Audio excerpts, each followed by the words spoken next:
In this video, I will show you how to add contacts to Address Book in Outlook.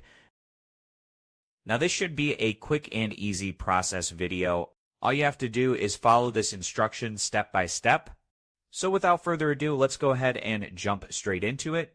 The first thing you need to do is to click on this icon that has people in it, as you can see here at the bottom left.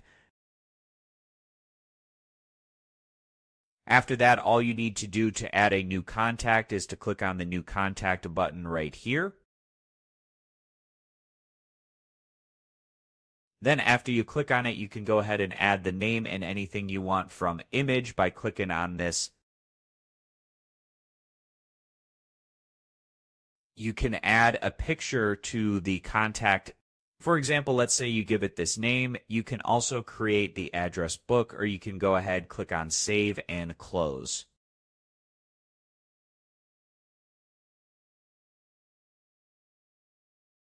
Then just give it a chacho like Mr. or Miss, click on OK, and you should be all good to go. So this was an easy and quick process video. As always, thank you for watching.